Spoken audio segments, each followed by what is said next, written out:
Welcome back everyone to another episode of Big Red's Isopods. This week we're going to be taking a quick look at one of my Spanish species, Porcellio Haasi. So before further ado, let's get into it.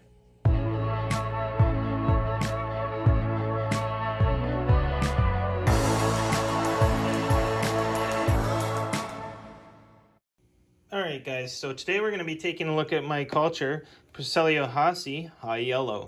So this is probably the most common morph of Porcellio Haasi, which is the high yellow morph, where you can see they have a high concentration of the yellow pattern on their back.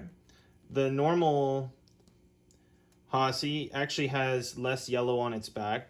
I've recently added some pieces of bark in here and I've actually already fed them, but as you can see there's a lot of new isopods or large isopods in this culture. There's a high quantity of isopods, but you can see the beautiful yellow pattern that they have on their backs here.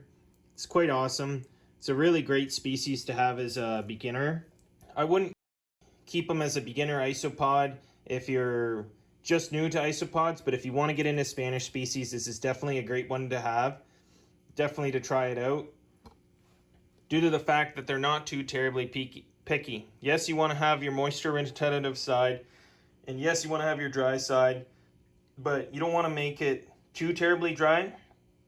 They need to have a little bit of moisture over the entirety of the container, but you want the main part to be over here and you want it to be fairly dry over here. You don't want it to be to the point where they're going to get dehydrated and pass away. You want to make sure that there is a decent amount of moisture within the entire container. That way they don't group up in one area and then have die off. You want to make sure that the isopods are spread throughout the container. These ones tend to breed relatively quick, the Haasi do, compared to some of the other Spanish species I have. So I find that they're a very nice species to have, and I definitely would suggest it for a beginner hobbyist. If you want to get into the Spanish species, definitely the Haasi are where you want to look. I also mentioned in my Bolivari video that they're a great one as well. Not everybody agrees with that, I can understand. But I definitely think that they're the easier two that I have compared to a lot of the other ones. For food-wise, you basically want to make sure that they have a large amount of protein. There is a little bit of squash I have in here, a little bit under there as well that I knocked down into the other underside, but they'll eat that up, that's fine. You don't want too much vegetables in here, but you want to definitely have protein. But give them a choice between the both because that varies their diet, which makes them a happier and healthier isopod. The same thing with all isopods, you definitely want to make sure that there's a large amount of leaf litter. There's not too terribly much in here right now, but I do have to gather some more up, which I will be doing next week. But you always want to make sure that they have a nice amount of leaf litter to hide in and eat away at. It's really what makes isopods live a happy and healthy life, is having a large amount of leaf litter in one section of their container.